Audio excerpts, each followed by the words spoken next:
So where we ended last time, I was making comments about how important the length is here, the propagation length.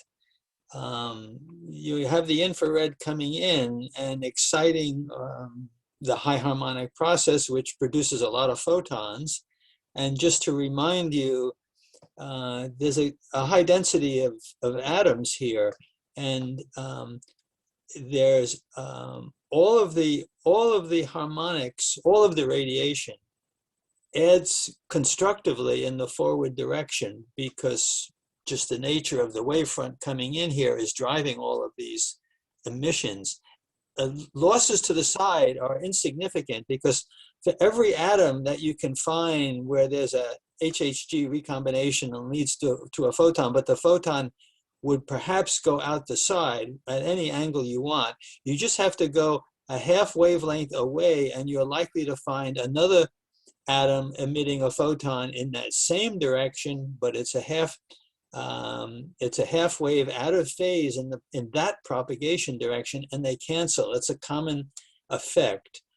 We see it in atmospheric with the color of the sky and all these other things. So you don't have to worry about the side part. Most everything's going in the forward direction.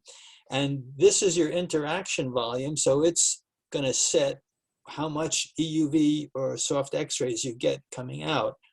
What you'd like to have is as many of these processes, these recombinations, as possible to give you more power. And this is an n squared effect. The different radiations are adding in phase in the forward direction. That means their electric fields are adding. So whatever total, capital N, the total number of atoms, ions, and electrons producing recombination radiation, that's giving you an electric field for each of these wavelengths that depends on how many of those particles, atoms, were causing this effect. So the electric field depends on capital N, and the intensity seen, and therefore the power out, how many nanojoules per harmonic, depends on n squared, because the intensity depends on the E squared. So that's something we've heard so many times. So that's telling you that you'd like this propagation distance to be as long as possible. There are two things that limit that. In the EUV, down, let's say 50 EV or something like that, we'll see it in the next slide, there's also absorption, so that you produce the photons, but they can be reabsorbed. So the total distance that makes sense, that is productive, may be limited by absorption.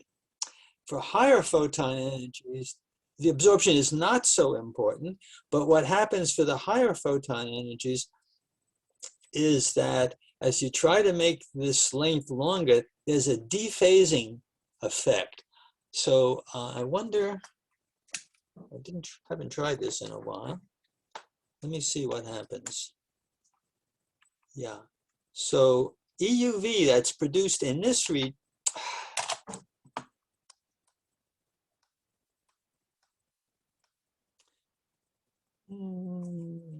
see what I can do. EUV that's produced in the front is going to be propagating along with some phase velocity, and the IR that's driving it is also moving with some phase velocity. And as you go along, the difference between the phase velocity of the infrared, which is a plasma effect actually, and the phase velocity of the EUV are slightly different. And as a result, as you move in this direction, at a certain point, the new EUV that you're producing here may be pi/2 out of phase with what happened in the beginning. So these photons of the same wavelength, EUV wavelength, will start to cancel each other, okay? And by the time you get over here, you may be losing. So, so you don't want to make this too long. And what does it mean too long?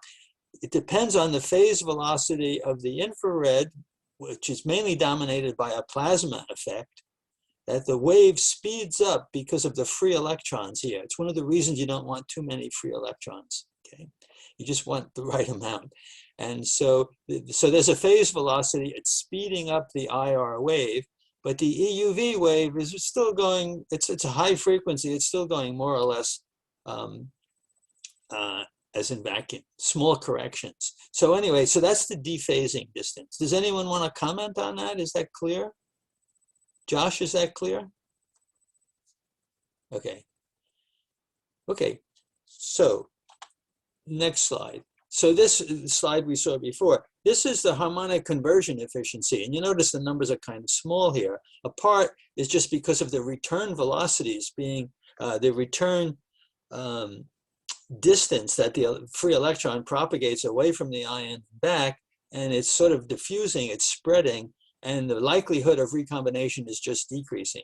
So in certain regions, low harmonic, so this would say 31st harmonic, let's say, of an 800 nanometer pulse. So let's go over here to 41st harmonic of an 800 nanometer. So that's 800 over 40, 41. So that's like 20 nanometers here, okay? And this is a little shorter. So in this region is where you have absorption. In this region, the higher photon energies, really getting into the soft X-ray region, it's a dephasing thing, okay? And again, some people, many people call this a coherence effect. Well, it's coherent because there's an interference effect, but it's not the proper name. It's a dephasing. They call it a coherence length. That's what's wrong, okay? It is a coherence effect, but it's not a coherence length. It's a dephasing distance, okay? Anyway, those are the two things. And there were so many slides I had there that I posted that I think are only interested to the people who are really working in high harmonics and would like to understand it a little bit better. But there's a lot of details there because they're the contributions and phase velocities from the atoms, the ions, and the free electrons to both the EUV and the IR. So there's 6 different combinations. So we're not going to do it. Those of you who are interested will do. Okay. Professor Attwood, yeah. Is the reason that dephasing becomes such a big deal at shorter wavelengths, so higher harmonics, which would correspond to shorter wavelengths of generated light, correct? Is that because it takes less of the slip of the EUV to cause a power to phase shift because the wavelength is shorter? Yeah, no, this is a really good question. I would say one of the reasons is that absorption isn't so much of a problem when you get out here, okay, because the higher photon energies, there aren't so many absorption edges, etc. And absorption just is much stronger in the EUV, as we know. It sort of goes off as a sort of an energy cube. Now the question is, so I think at that point, it's leaving the dephasing distance is what's left. It's a short answer, but your question deserves a better answer than that. It's the difference between the phase velocity of the IR wave, which is the same in all cases, and the EUV wavelength. So it's a great question. I'm not giving a good answer, but one of the obvious parts is because absorption isn't important. That's why dephasing is important. Let me see. Again, it's the difference between the phase velocity of the IR wave, which is the same in all cases, just depends on how many free electrons there are, and the phase velocity of the EUV wave, and what would be the difference between the phase velocity of a harder X-ray and a EUV?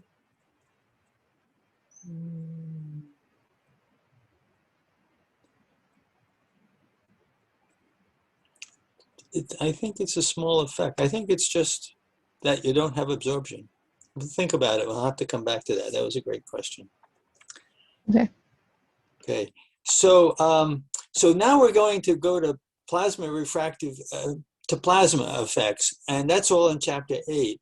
But I have these few slides that I want to put here mostly for the people who are interested in high harmonics, this dephasing is an important thing, and knowing the refractive index and how it comes about, I think is important. And I'm a little bit afraid that people won't be interested in all of the lectures and all of the slides on plasma physics. So I thought I would just show this first. Okay, so the first slide is just bottom line. For an IR wave in this high harmonic process, this is roughly the refractive index n is equal to 1 minus the electron density over twice the so-called critical electron density. We'll talk about that later, but the critical electron density is where the refractive index goes to 0 and you get a reflection of the wave. For high harmonics, that is not going to be the case. And by the way, this is the critical electron density. So for 800 nanometers, you would just put, our brackets here mean you just put 800, the number 800, and square it, and that will give you the critical harmonic. Except that, I'm sorry, you put the wavelength in microns, so it would be 0.8 squared, so 0.64. So you could see that the critical density would be something like 2 times 10 to the 21 electrons per centimeter cube. And in the high harmonics, we'll have electron densities which are far lower than that, many orders of magnitude. So there's a square root that goes in here, and that's where the 2 comes from. That I'm going to show you again in a moment. But this single slide tells you what is the refractive index due to the free electrons in a typical high harmonic experiment. This is what you want to know. But we're going to show you in 3 quick slides where that comes from.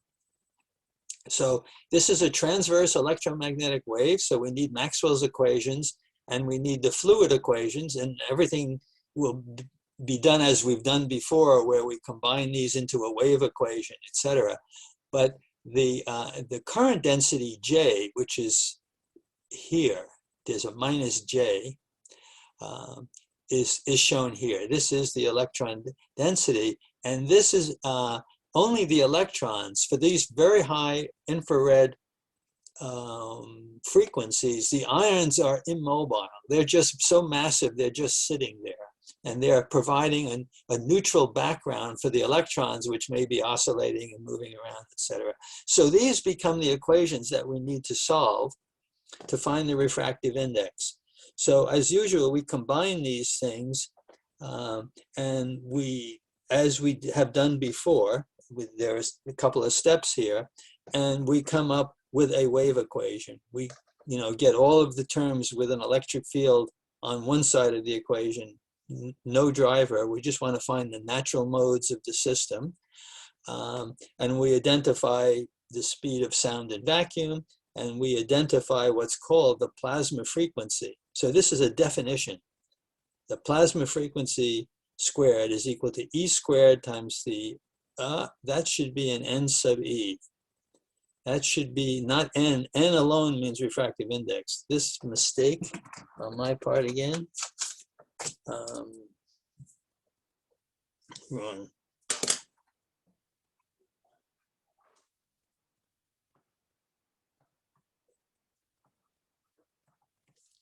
Okay, so if you can just make a mental note of that. So when you combine these, all you did was put in this current density J from the previous slide. All you did was put this in, where this is a background electron density, N0. There may be a variation, an amplitude variation because of a wave, but this is the average background electron density.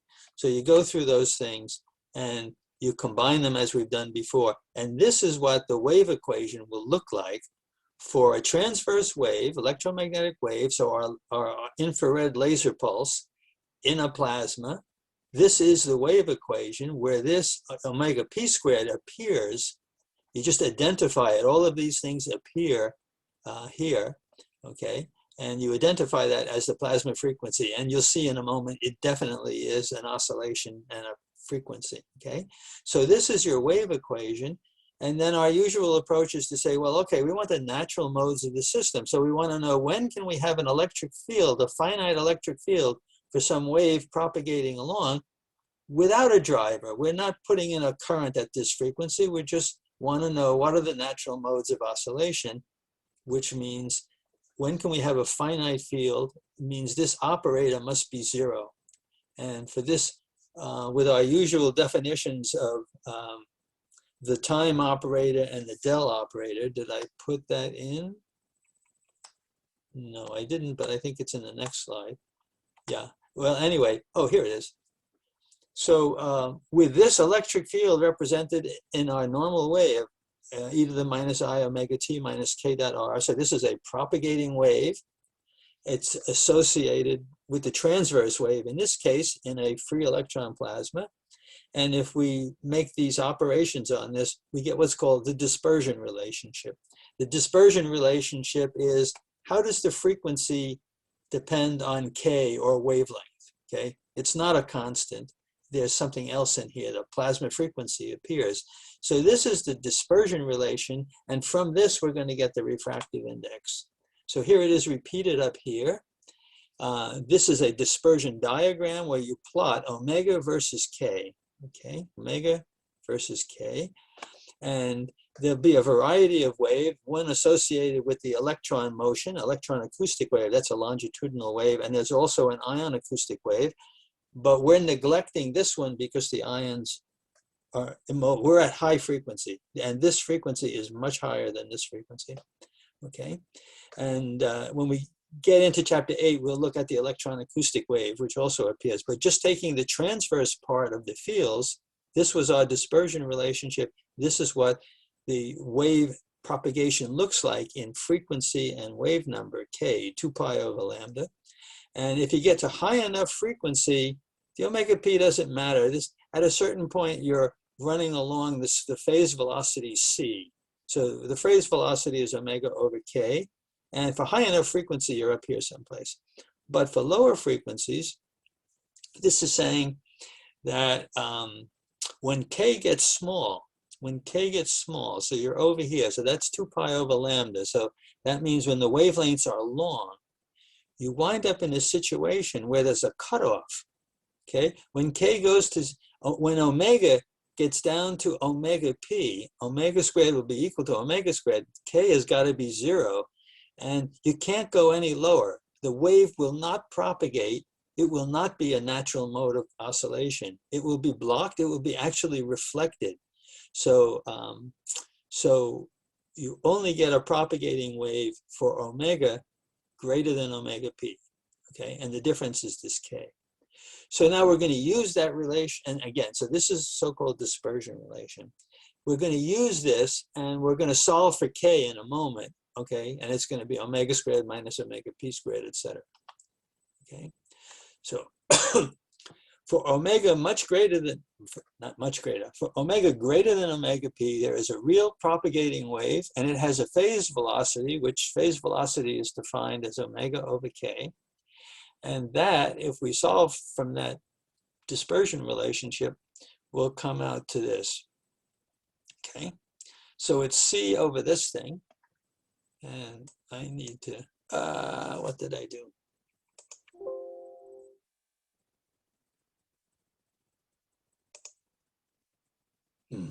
Sorry, I got to.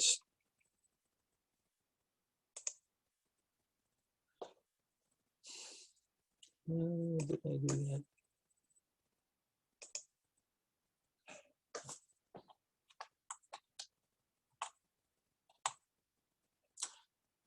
Okay.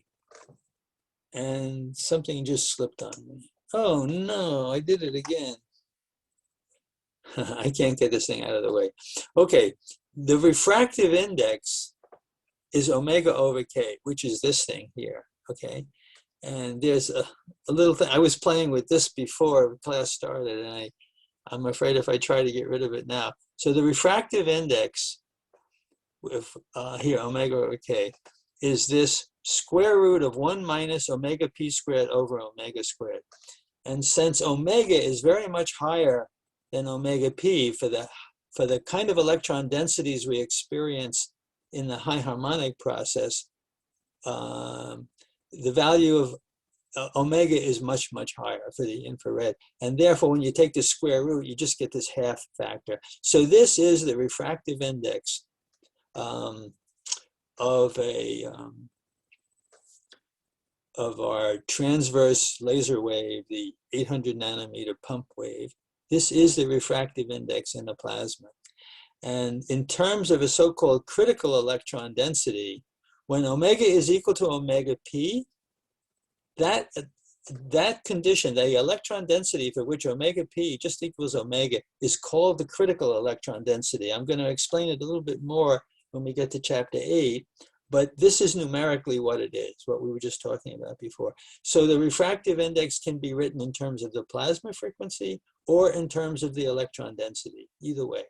And in both cases, I've assumed that the electron density is much smaller than the critical density, which for sure it is. Okay. So is there a question or comment? So for the high harmonic people, the people who deal with this in their research, these are the two relationships which you want. And basically, they just came from Maxwell's equation and a simple assumption that ions are immobile. The only current density is due to electrons, and they're responding to the electric field that's propagating by. So that allowed us to move everything to one side of the equation. So we'll come back. We won't hit upon, when we come to this in the plasma chapter, and perhaps later today, if not the next lecture, we'll briefly comment on this, but basically we're done with it. So if everybody's okay with this, we'll see if we can get Bailey on now. So Bailey, can you see if you can share? Yeah, sure. Let's see how lucky we are.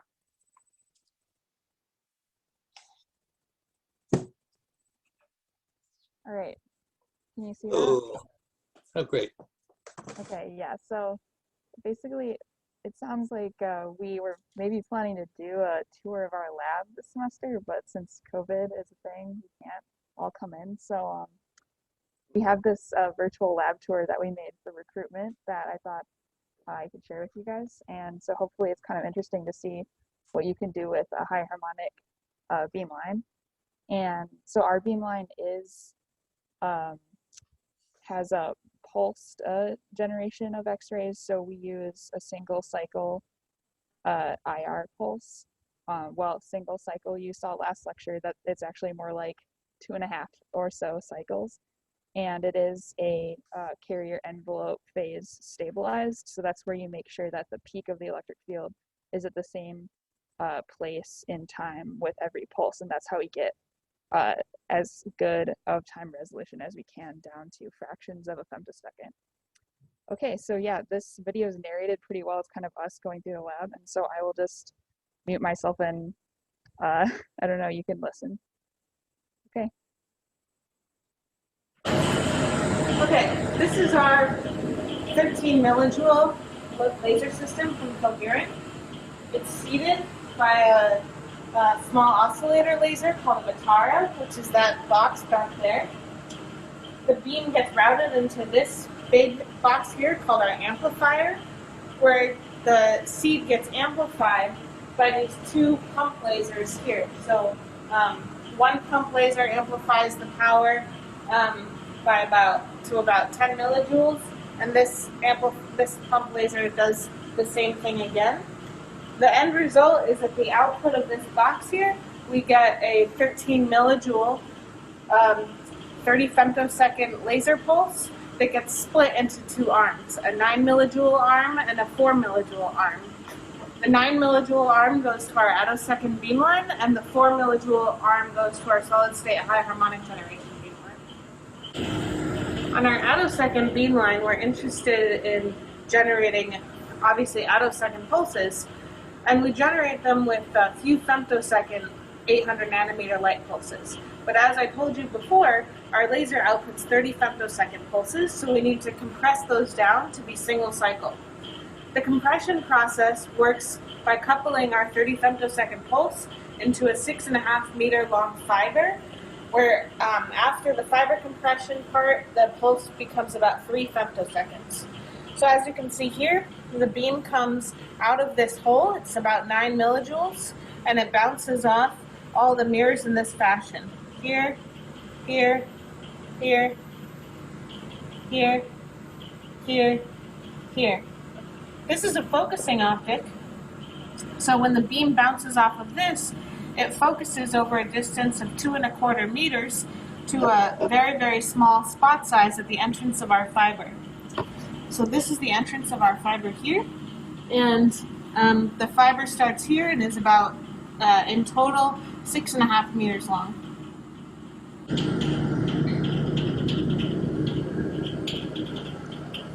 And so after our fiber, the beam comes out here and follows this beam path on these mirrors, and then over here into the compression mirrors and bounces back and forth a bunch of times.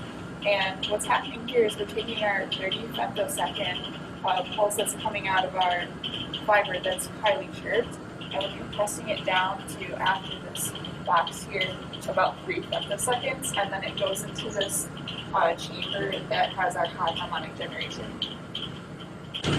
Okay, so the problem with X-rays is that X-rays will get absorbed by air. So once we start generating our X-rays, we need our entire beamline to be in vacuum. This is our vacuum beamline here, where we have multiple chambers that I'll walk you through in a moment.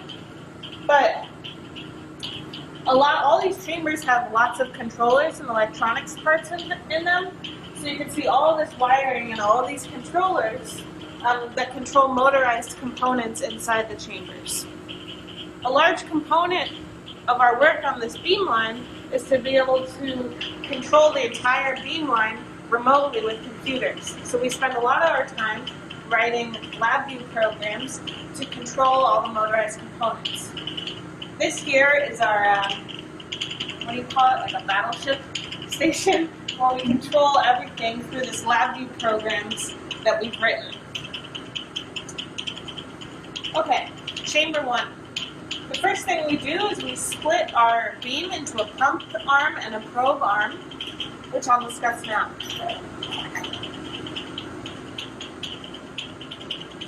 This is what we call the high harmonic generation chamber. The beam comes in through this back corner, where the first optic it hits is that freestanding beam splitter. The beam splitter splits into a 90% 10% ratio, where the 90% is our probe arm and the 10% is our pump arm.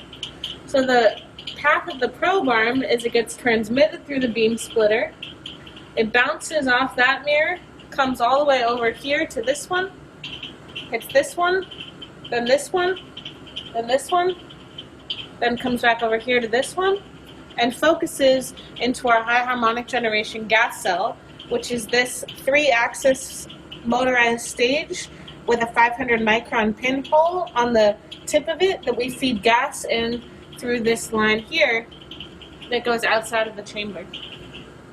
On this component alone, there's 3 motorized stages and 2 motorized mirrors, so we control the beam pointing. We can control the beam pointing and the position of the gas cell from our computer control station.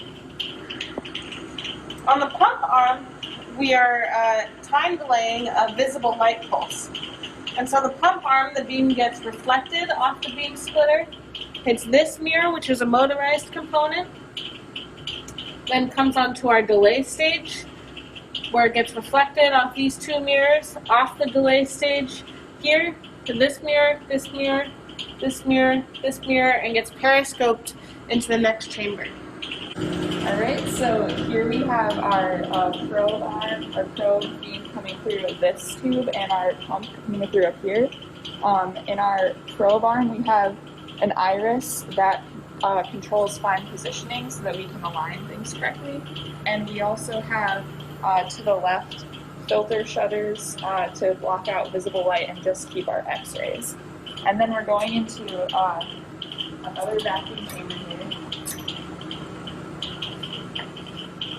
Okay, so our probe arm comes out right here and hits this toroidal mirror, and basically that will image the point in past this chamber out the other side. And then we have our pump beam coming in right here, and it goes down this periscope and around through a shutter, and then it ends up coming back over here and getting focused down. And then there's a lot of parts, as you can see in here, that look kind of interesting, and a lot of them, it turns out, were made custom by our group in CAD designs and actually made in the machine shop right here in the department. So a lot of these metal parts, specifically this large wheel, we call it the Ferris wheel. Basically, it's for fine control of the pump fluids. So each one of these different holes has been specifically designed to let a certain amount of the pump through it. And yeah, as you can also see, a lot of these are electronically controlled by that control station back that we showed you earlier. And so we've done a lot of soldering hand by hand of all of those wires to control this entire thing while it's in vacuum. Okay, so after our toroidal mirror chamber, our pump and our probe beams have been recombined and they will overlap exactly on target. So the two beams travel through this section in here. We have another shutter here that can just close off the vacuum between chambers, but when this is open, the beams go together through this tube and into our experimental chamber. In our experimental chamber, we have a complicated sample environment that we're still in the process of building right now, but on target, what we will have, you can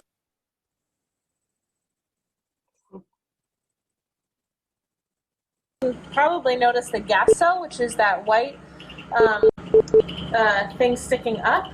That is, we can do gas transients to measure the time duration of our pulse and to calibrate the energy. On this white platform will be our sample. And then behind the gas cell, what we also will have is a beam profiler, so we can image what the profile of the beam looks like on target. You can see this is on a 3-axis stage where all the components are stainless steel, so that we can go between one of those 3 positions however we'd like. We're still building the back of the chamber, but what we will have in the back of the chamber is our in-vacuum diffraction camera, so that the beam that goes through the sample can get diffracted onto a charge-coupled device where we can look at the X-ray diffraction pattern. Some nice features of this chamber that are pretty unique to this lab is that we have a load lock system. This load lock allows us to put a sample in and out of the chamber without venting the chamber. Because our chamber is at a very high vacuum, and it takes a long time to pump it down. So if we're taking the sample in and out, we don't want to have to vent the chamber each time. So we can put the sample in here and then feed this arm into the chamber and insert the sample onto the target environment as so. Right now we just have a detector card so we can look at the beam, but really this is supposed to be used to insert the sample in and out without venting the chamber. We also have a cryostat on the top here. The cryostat will allow us to reach temperatures down to 4 Kelvin on target to study low temperature physics, phase transitions, and what have you, which really gives us a lot of flexibility in terms of the types of samples that we're able to study.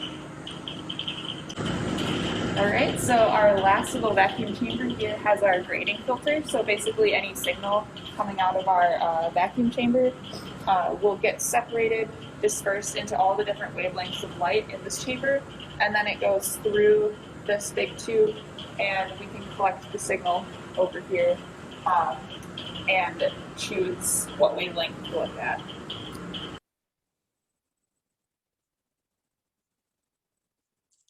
All right, yeah, so that was our lab tour. That was great. That was a great tour, and just shows how complicated these laser high harmonic labs are. There's so much componentry to be coordinated there. It's amazing. So great. Thanks. Thanks, Bailey. That was a great idea to do it. And please thank Michael. Okay, anyone want to comment on anything? Then if that's the case, my stuff is still on screen share. So what do I want to do?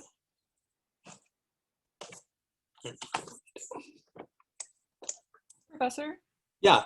are the chapter 8 slides on B courses? Oh, they're not. Maybe should I fix that right now? It's up to you. I don't know. Yeah.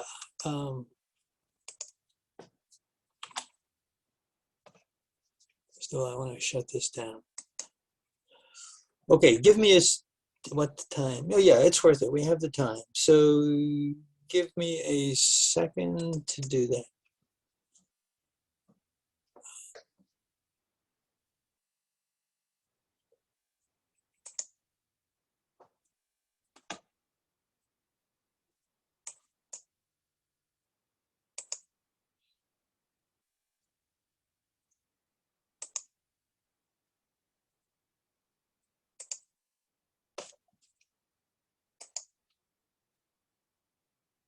Oh, no. Oh, okay.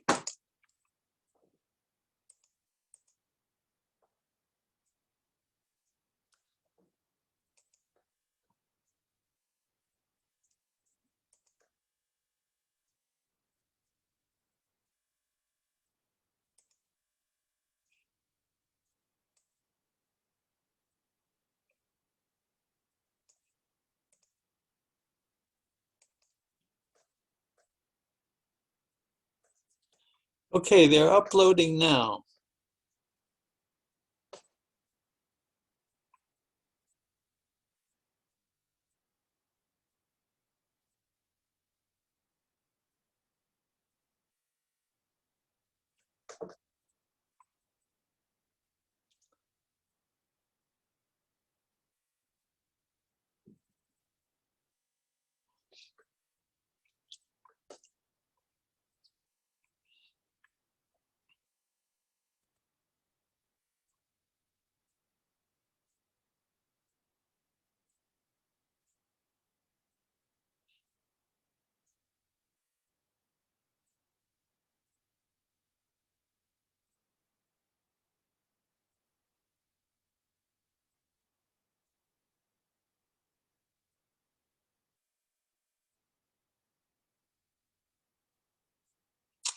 Okay, that is done.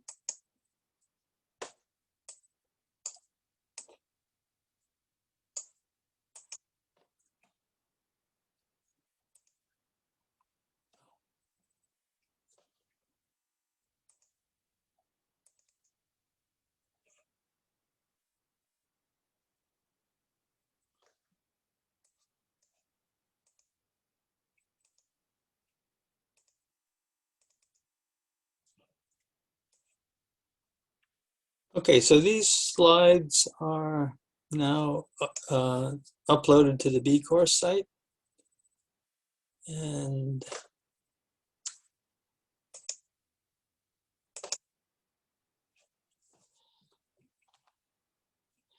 so this is just a general diagram of different kinds of plasmas.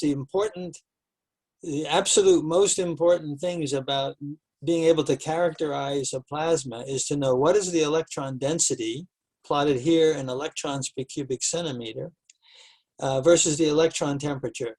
There are all different parameters for a plasma, but if you don't know the electron density and the temperature both, if you don't know them, I would say you don't know anything.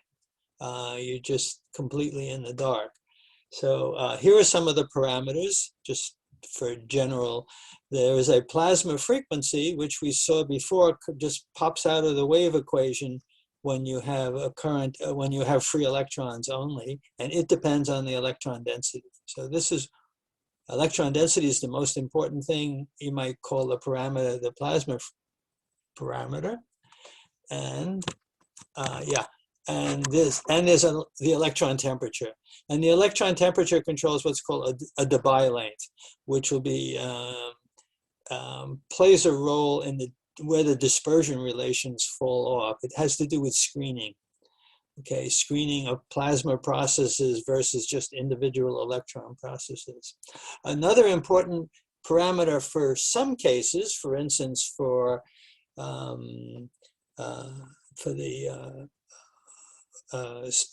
sun's atmosphere, the plasma processes there are very strongly dominated by the magnetic field of the sun.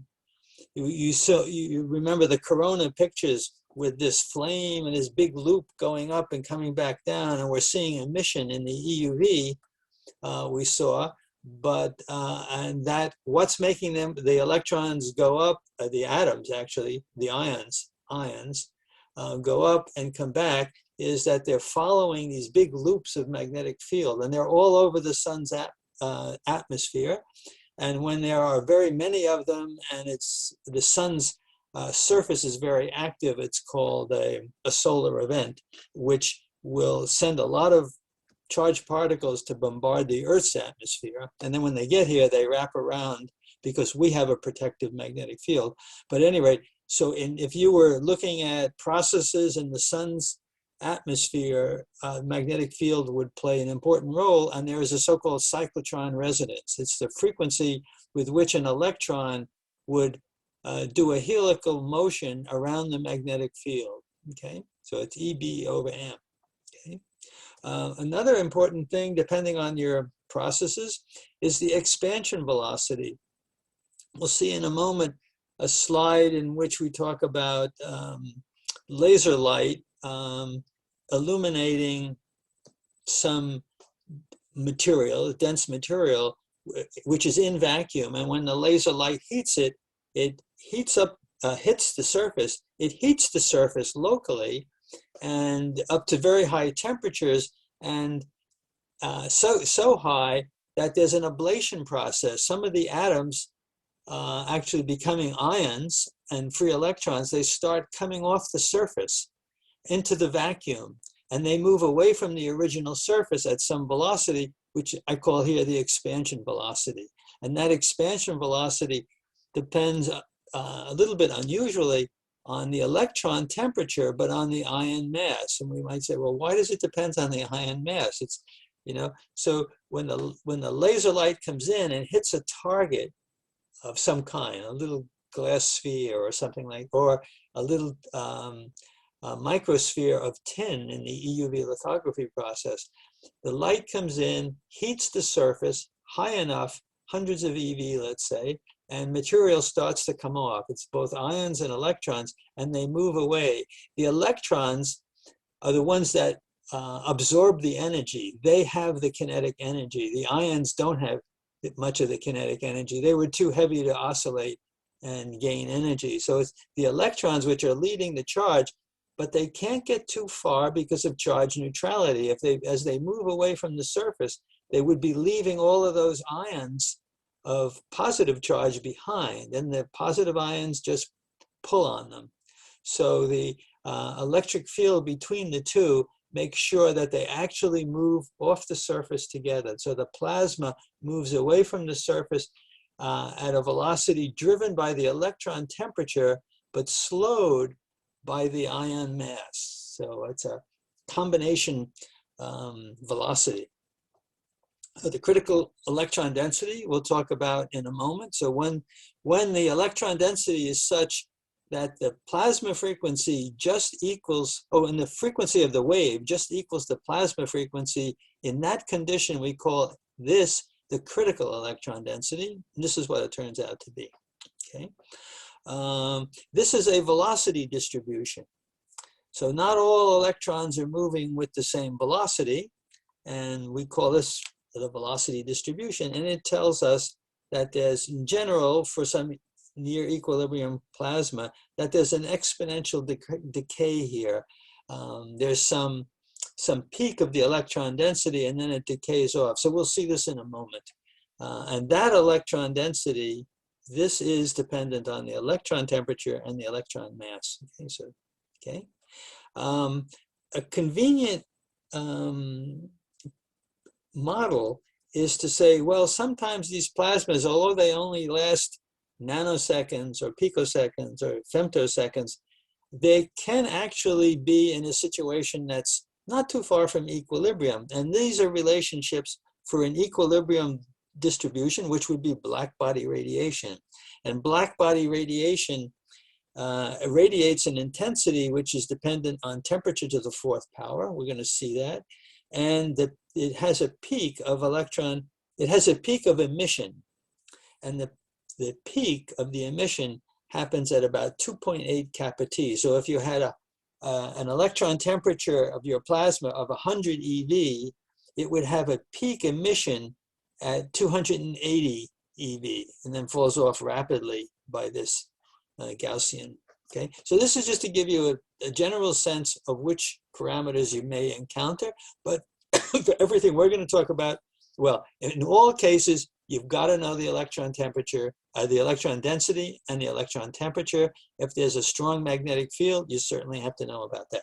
And there are other parameters. Any questions? This would be a great place for our plasma experts to add comments, like anything. So the people from Bella, for instance. Anyone want to say anything? Or Yeah, the only thing I could say that would be helpful at this point is in a lot of plasma literature, when they discuss plasma temperature, that is the KT term. So they say plasma temperature in some energy unit. And then all of these equations, right, a lot of them drop the K or Boltzmann's factor and they just have a T. So that you just assume that's energy units and it all works out. Yeah, very good. So it doesn't say here, but 1 eV is like 10 to the 4th degrees Kelvin, as I recall. Does that sound right? It'll probably show up in one of the slides in just a moment. But if your temperatures were lower, you were in a lower temperature plasma down here. For instance, a discharge plasma, it could be a fluorescent light bulb. That is a plasma. It's a discharge plasma, and the temperature's around 1 eV, so the peak would be around 3 eV. It would be giving off blue light, green light, stuff like that. So plasmas around here, we do typically talk about what the temperature is. And in fact, the fusion people, driven by, for instance, the Lawson criteria, are always very cognizant of the fact that they get to electron temperatures of order about 10,000 eV. Correct me, someone, if I'm a little bit off on that. Okay, so in this low electron temperature region, they'll speak about degrees Kelvin. But when you start to get up here, where the photon energies associated with this are comparable to atomic resonances, yet we switch to electron volts. It's just more convenient to talk about 100 or 1,000 rather than 10,000 or 50,000. So thank you, Robert. That was very helpful. Okay, so here are some of the processes in a plasma. It's quite a complicated business. It makes it really interesting. Lots of physics involved here. So there'll be particle-particle interactions, which they call, for instance, short-range collisions. When an electron comes near an ion and it gets deflected, that's a collision. And or an electron come near each other and they're repulsed. There's a kinetic theory, which involves a velocity distribution function, which you need for some problems, but many problems you don't. You just need a fluid level description, which I think, for instance, the people in plasma physics, mechanical engineering would be familiar with, or just fluid equations, momentum, Navier-Stokes and stuff like that. And also the people from chemical physics, from chemical engineering, right? There is also, besides all of these individual electrons and ions moving around, there's also a collective motion. There can be waves in the plasma, which are like acoustical waves. They're longitudinal in nature, but they involve charged particles. And so things are a little bit different. And we'll see that there's a high frequency wave, which we'll call an electron acoustic wave, which is near the plasma frequency. And there'll be an ion acoustic wave, which is at a much lower frequency because of the heavier mass. Some of the interesting physics involves things like wave-particle interactions.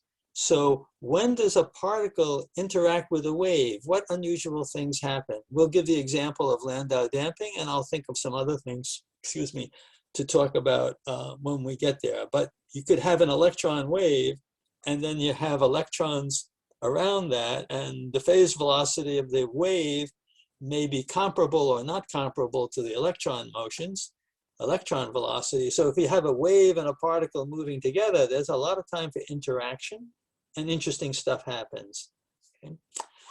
You can have wave-wave interaction. So an example of a wave-wave would be, let's say you have an electron acoustic wave. It's propagating through the plasma. So it's like an ocean wave, except it's charge density, and it's propagating probably at a high velocity, and you shine light on it. You want to do what's called Thomson scattering.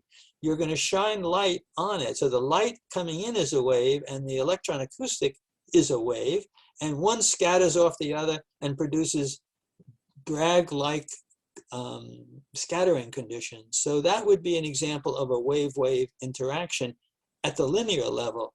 If the incoming electromagnetic wave interacts with this electron acoustic wave, but the incoming wave is very intense, you can get really strong nonlinear effects. So you can, for instance, if the electromagnetic wave comes in and it's strong enough, the electron acoustic wave, that might be just in the noise, hardly noticeable. But because of the strong intensity and electric fields associated with this intense wave, maybe an infrared laser pulse coming in, you can actually pull the electron acoustic wave out of the noise and then scatter off it. And you can get some really destructive processes here. So this, for instance, relates in the positive sense to, what do I want to say? Excuse me for just a second.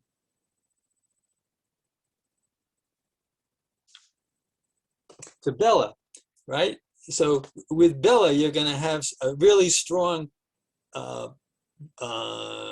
pulse interacting with your plasma. There are definitely going to be very strong forces, nonlinear in nature. They're just going to push the plasma right out of the way, create little bubbles. So maybe we'll hear more of that in maybe in the next lecture. You guys can speak up, or when you give presentations.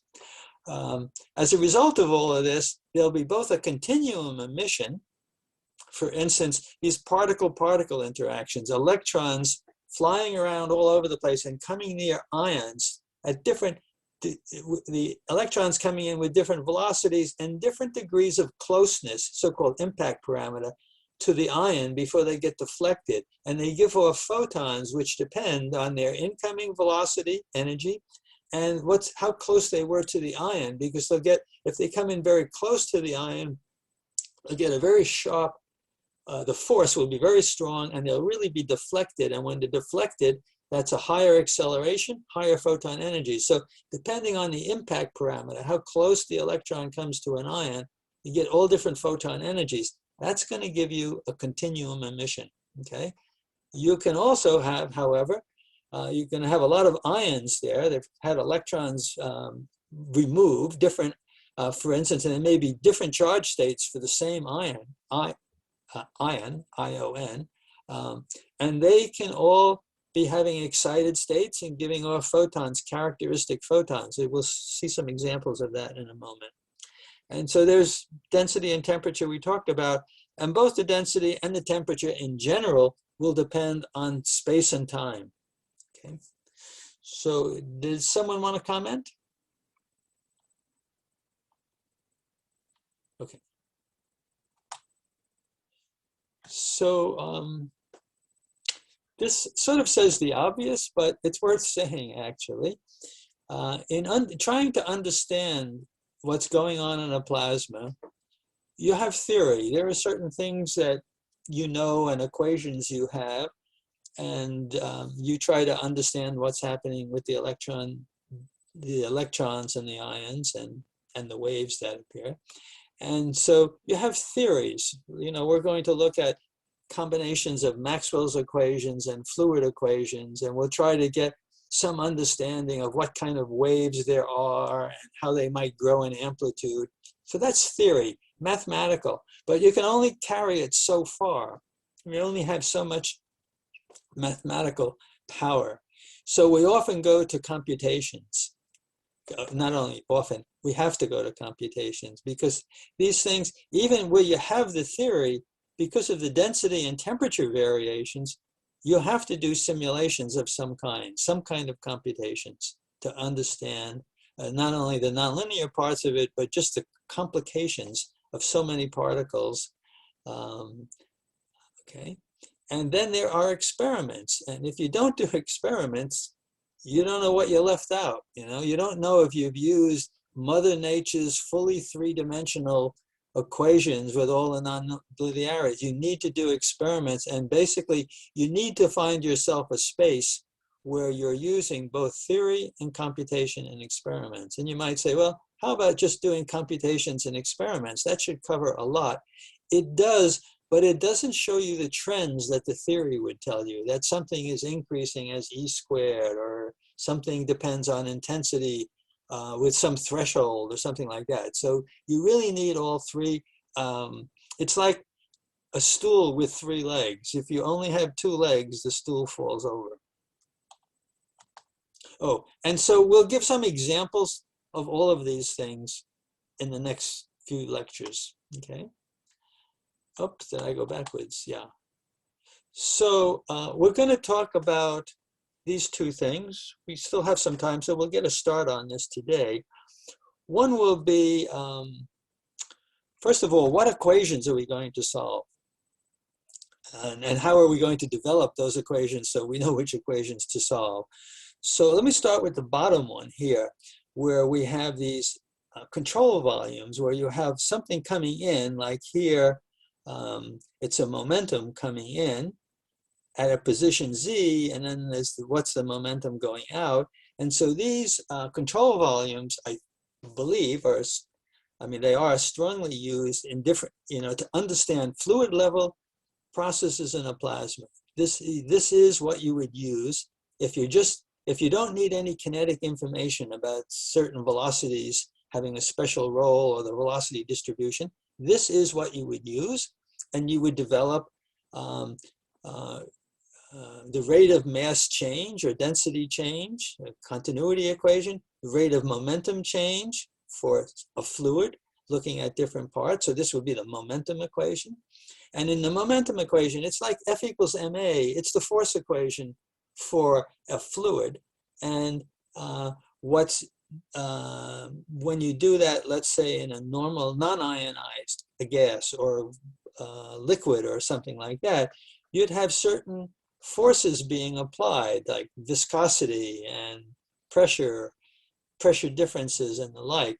In the plasma case, you're going to have to add the Lorentz forces, the E plus V cross B. And so the electric field, certainly we're going to deal with that.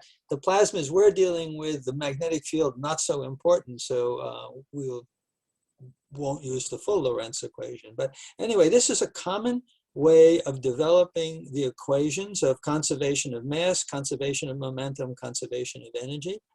And conservation of momentum, for instance, if viscosity is an important thing, we'd call it the Navier-Stokes equation. And so I think people, maybe somebody from chemical engineering can speak up. Have you done this in like a transport phenomena class? And in the mechanical engineering, some fluid flow or heat transfer or something like that? Yeah, we do this a lot for momentum, mass, and energy in like the sort of first year, well, in undergrad, but also in like the first year grad transport classes. Yeah. Oh, great, thanks. And I presume the Bella people and the nuclear engineering people and the mechanical engineering people must also use these, like in a fluid mechanics class or a transport phenomena class. Yeah, so it comes up a lot in plasma physics courses. Obviously, it's like intro, and then just general physics, like kinetic theory, and like really detailed like particle transport. You get into this kind of stuff. It all kind of ties in pretty neatly together when you remove the specifics of any one field. all the same thing.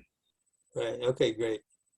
So this is one way to develop the equations. And again, this is for fluid dynamical processes, which includes plasmas, okay? It's just that we'll have some extra terms in here. So we'll want to use these equations.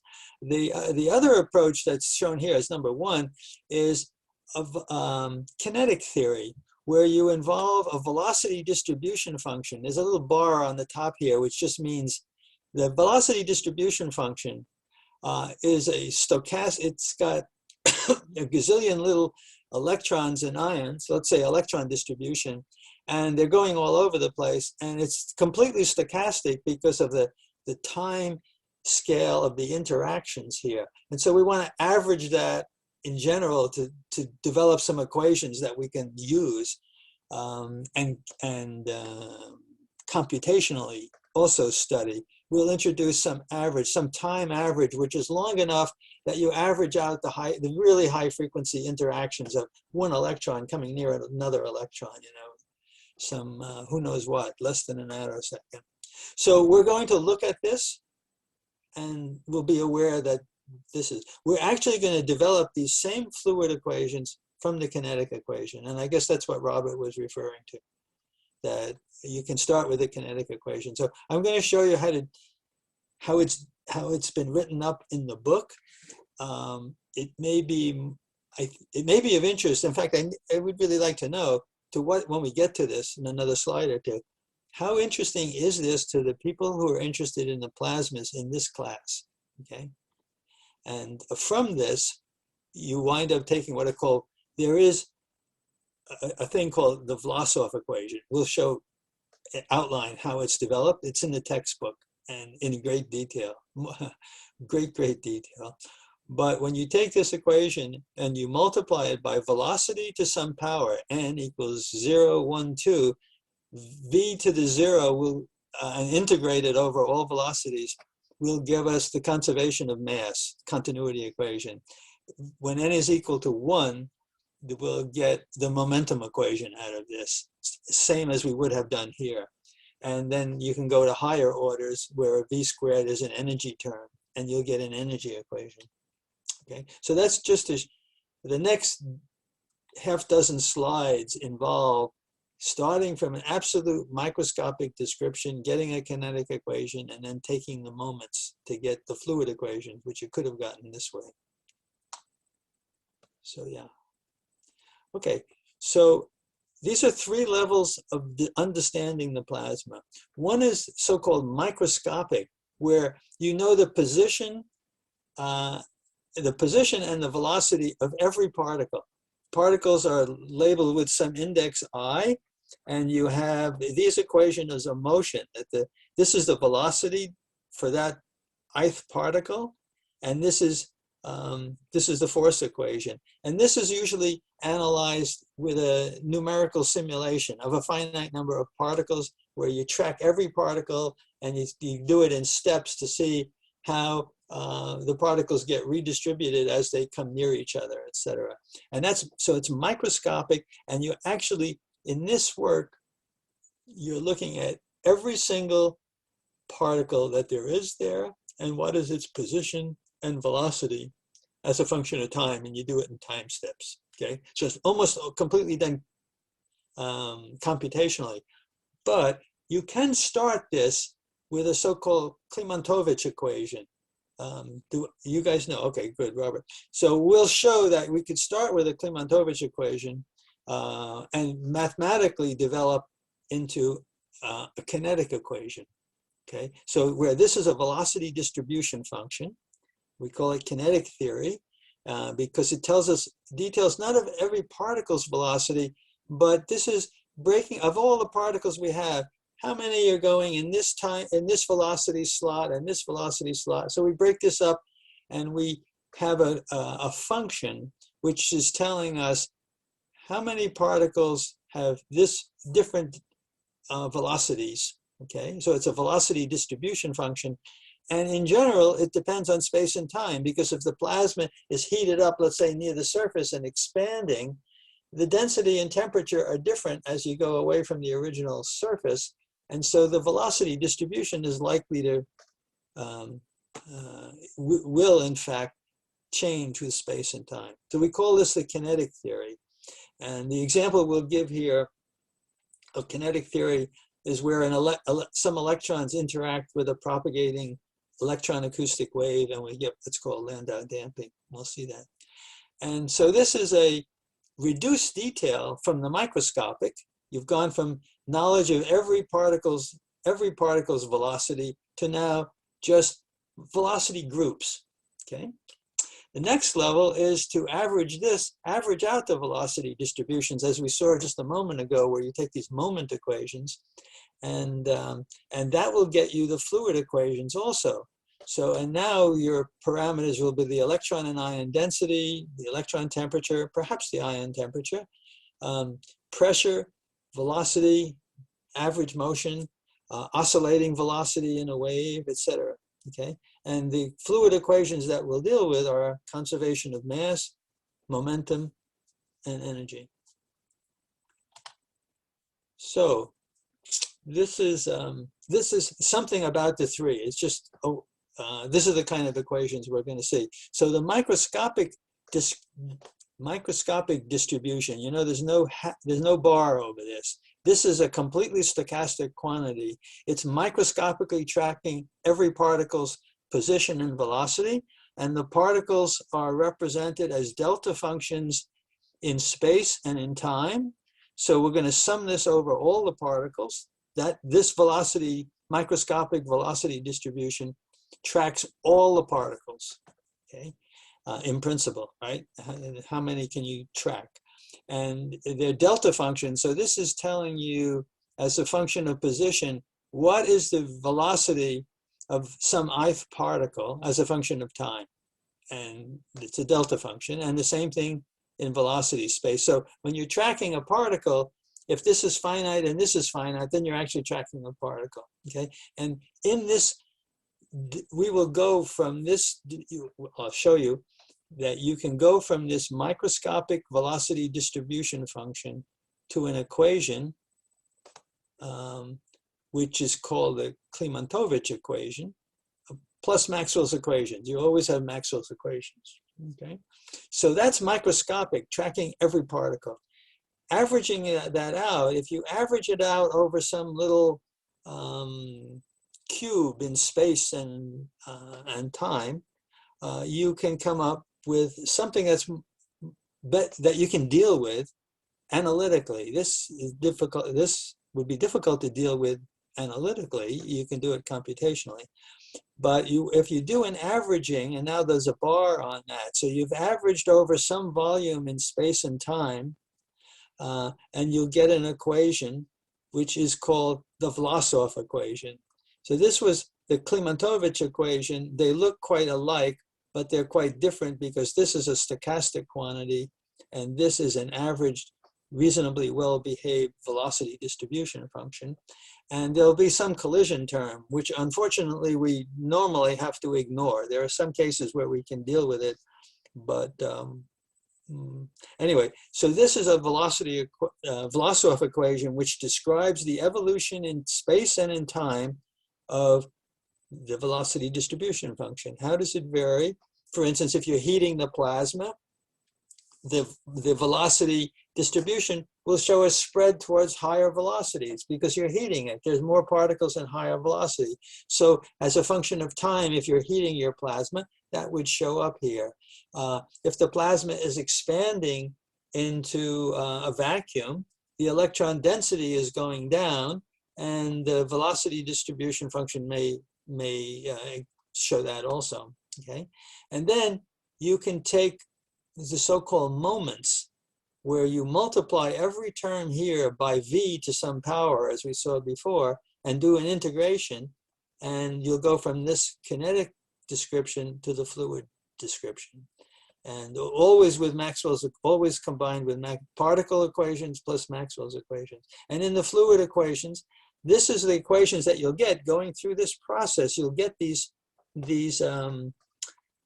conservation of mass or continuity equation and the force equation, the momentum equation here.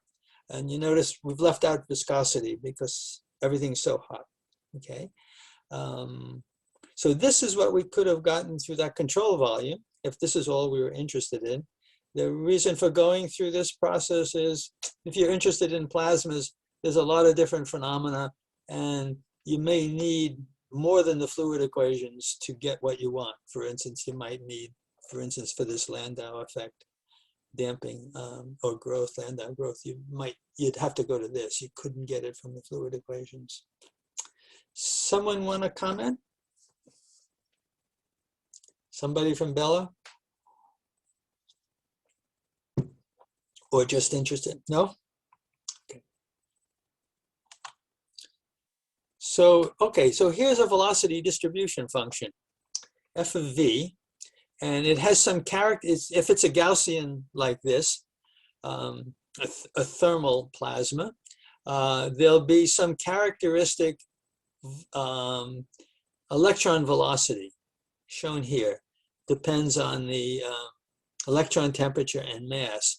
And it's just saying that for a certain temperature, there'll be a certain spread in the velocities. Most electrons will have relatively low velocities. Some will have very high velocities, tailing out. And what's the spread on this whole thing? How wide is this? Depends on the electron temperature. So this would be a characteristic velocity for the electrons. And the ions would have it too, but generally the ions, depending on the problem you're looking at, but the ones we'll be looking at, the ions, not so important in this area, okay? The area under the curve, the integration of this in velocity space gives you the electron density. So all of the electrons are represented here, but they're spread out by velocity information. So if you integrate out the velocity, this is the normalization of the kinetic velocity distribution function. It's normalized to the full electron density in units of electrons per unit volume, electrons per cubic centimeter.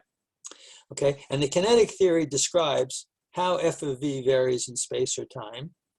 And this is, for an example, in equilibrium, or if you're close to equilibrium, you may have a velocity function, velocity distribution function that looks like this. Okay.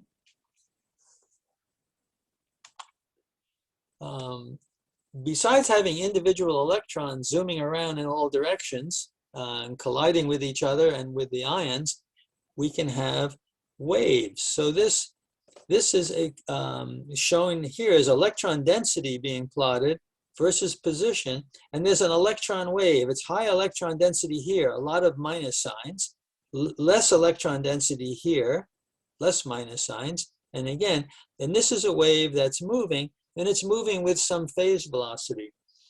And not shown here, but sort of in a line about here, are all the ions that are needed to maintain equilibrium.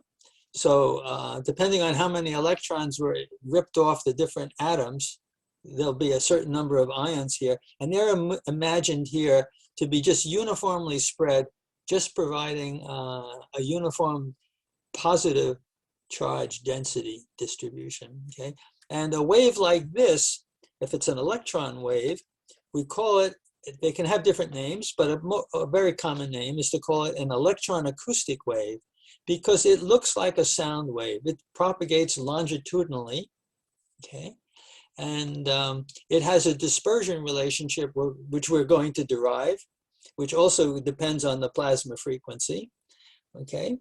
And so such waves exist. So there'll be transverse waves, and then there'll be acoustical waves, which, for instance, without a magnetic field, would be an electron acoustic wave and an ion acoustic wave. The electron acoustic wave will be at a high frequency around the plasma frequency, and in fact, very flat here for a great distance. The electron acoustic wave basically oscillates at the plasma frequency, but it propagates along in time, which gives it some phase velocity.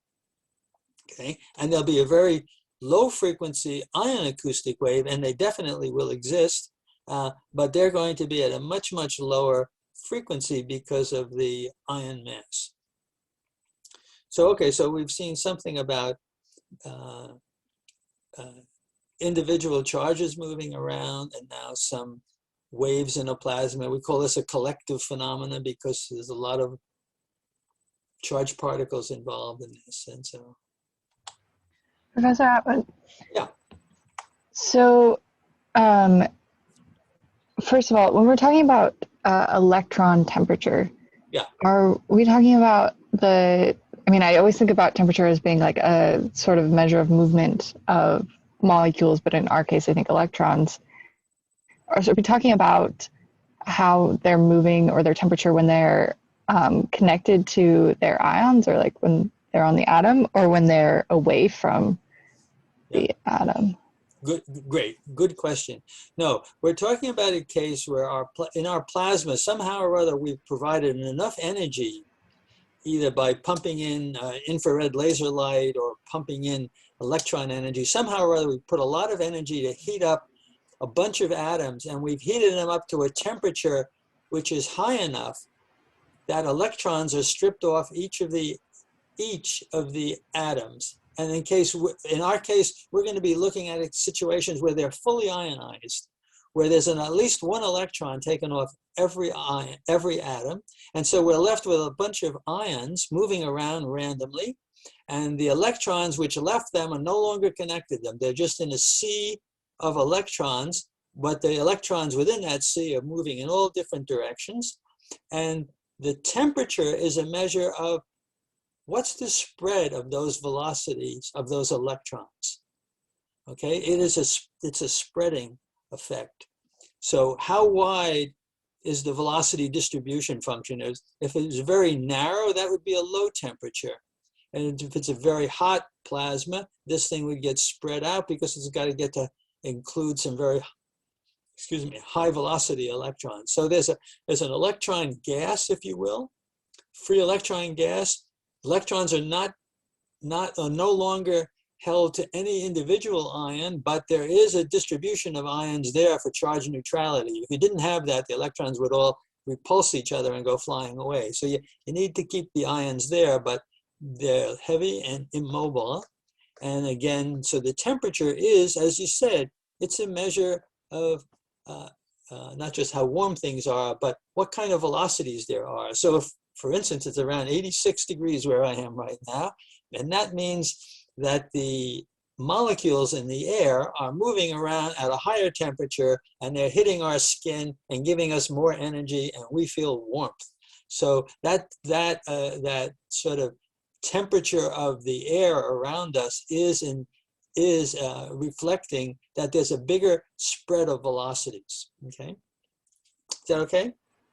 Yeah. My second question is, you mentioned the plasma, what did you say? Like period or plasma, I don't know, you were talking about the electron wave and how it relates to the plasma frequency. But if the plasma, what is the plasma frequency referring to? If it's not referring to the ions, then it's not referring to the electrons. So actually, when you get into it, for instance, if the ions were playing more of a role, you would call this omega p for the electrons. It'd be a little e here. And it just depends, by that definition we saw earlier, it's something associated with the electron density only. There is also an ion plasma frequency, and it will show up down here. So for instance, if we flip back, here's our plasma frequency for the electrons. So this is the electron plasma frequency. I didn't show it, but I could have also put an omega pi, which would have had these same parameters, but an ion density instead. So there's a plasma frequency associated with the electrons and one associated with the ions. But for many of the, unless you're interested in some really low frequency stuff, maybe in a magnetic field, we almost exclusively wind up talking about when we say the plasma frequency, we mean for the electrons. The ion part exists, but it's a much slower process. Okay, so I must have misunderstood. Okay. Can I add something to where that comes Oh, from? please, yeah. I think it really helps to understand. So the plasma frequency, if you want to derive that omega p, the traditional example is you have, you know, a volume of ions, and you have your volume of electrons, right? The plasma is neutral. And the example is if you just pull the electrons, like it's purely theoretical, you pull the volume of electrons some distance, you know, delta x, you know, whatever you want to call it. And then that omega p is the frequency at which those electrons would then oscillate about those ions before they collide and remix and everything. So that's where the omega p comes from. It's just if you had a theoretical sheet or a theoretical plasma that you pulled apart and then let it just oscillate back and forth until it eventually recombined. Absolutely great. Thank you. Yeah. So, so what he's saying is, if you had this mixture of ions and electrons, and you somehow or other could pull the electrons apart, okay, the ion charge that's left in the middle would pull them back, and they would just start oscillating. Again, the ions would be so heavy they're just sitting there, but these electrons would that you pulled away would start oscillating back and forth at this very same plasma frequency. Okay, and it is a wave. That is the propagation of a wave, and it's a great way to describe it. So, okay, so here's an example of an electron plasma wave in which the particles, something interesting happens here. And this is an example of a wave-particle interaction. So here's the wave we were talking about before, and it's moving along with some phase velocity, which, by the way, is going to be very high phase velocity, which we would have gotten from this diagram. The phase velocity is omega over k. So you say, okay, I'm going to look at a wave which is right here on this. This is a curve of all the possible wave combinations of frequency and wave number. And actually, it's very flat for a long distance. So they're almost all omega p, but they have all different values of k, 2 pi over this distance, this wavelength of this electron plasma wave. Okay, so we look at some point here. So here's our wave. Oh, I'm sorry. And if you're here, this is the speed of light, and this is the speed of some electron acoustic wave, and we're going to be at a point here, has a phase velocity higher than this, but less than the speed of light, but it's high, okay, especially the closer you get down to here. So here's our electron plasma wave. The crests, this black line is showing where the crests are, and this is a wave that's propagating at some phase velocity, okay? And so the electrons are spread out here, and the electrons actually, for the most part, they're just sitting there also. The ions are there, the electrons are there, they're randomly moving, but they're not necessarily going with the wave, okay? The wave amplitude propagates the particles, not necessarily. An example that may help you to understand this is, suppose you're looking at an ocean wave. You're at the beach, and there are these ocean waves that are coming in towards the shore, and somebody throws an empty Coke can out there. And the wave goes by, but the Coke can doesn't go with the wave necessarily. It just bobs up and down. With the ocean wave, it'd just be going up and down. The wave is going, particles, maybe not so much, okay? But so at a fluid level, that would be all you'd know. But if you happen to know that there's actually a velocity distribution function here, so some of these electrons are just moving around slowly, and others are out here someplace moving faster, okay? And this is a case where you need to know the shape of the velocity distribution function. For instance, here's our wave propagating along, and what's shown here is 2 electrons, one that's going a little bit faster than the wave, and so the wave has a sort of a potential energy curve here, electric charge potential, okay? And this electron is going a little faster than the crest, and it's kind of pushing. Its electric field is pushing on this thing. Here's a particle that's going a little bit slower than the wave, and the wave's potential, electric potential, is pushing the particle. So you'd like to know, are there more fast ones or are there more slow ones? The fast ones are they're going to give energy to the wave by pushing on it. The slow ones are going to slow down the wave because the wave is pushing them, so more energy is going into the particle. So you need to know, which one do I have more of, especially for electrons which are moving with the phase velocity. So they're interacting long enough, okay? So here's our velocity distribution function, and this is showing that the phase velocity is over here someplace. It's just by the parameters you choose, okay? And in general, the slope here will be that there are more slow electrons and fewer fast electrons, okay? Just around this thing. And so that says if there are more slow electrons, that means the wave is going to be giving up energy to these slow particles over here. And the faster particles are going to give energy, but there's less of them. So this is a natural phenomena in which, with this near equilibrium distribution, the wave is going to lose energy because there are more slow ones than there are fast ones. And that phenomena is called Landau damping. It's a plasma phenomena. And by the way, suppose there's some particle here that's not going near the phase velocity. It's just slowly moving around while the wave comes by. In that case, the wave is going by so fast that there isn't time enough for interaction, for energy transfer. So what really matters is just the slope of the particle distribution right around the phase velocity, okay? So it's called Landau damping if there are more slow particles. Suppose you had an electron distribution that looked like this, but you injected an electron beam into your plasma.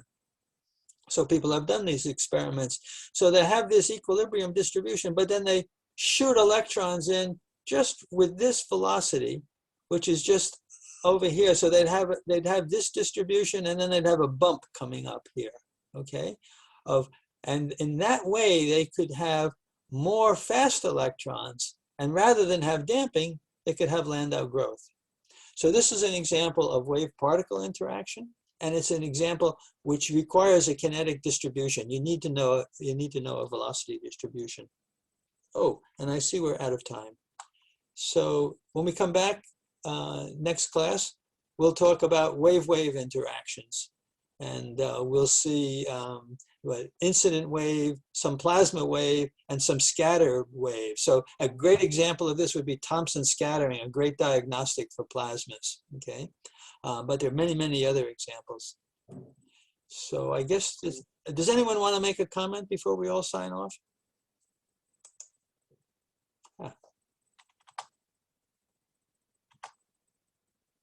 Okay.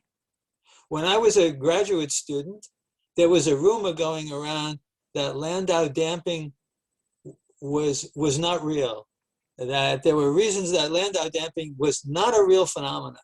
And I remember thinking, what complete nonsense. Don't they know this simple model? But it was really quite serious. And some guys at Princeton, Mott, Angelo, and I forget who the third one was, did an experiment where they observed Landau damping, and they had this beautiful Fitzgerald letter, and I thought it was so marvelous. So with that happy note, enjoy the warm weather. See you next class.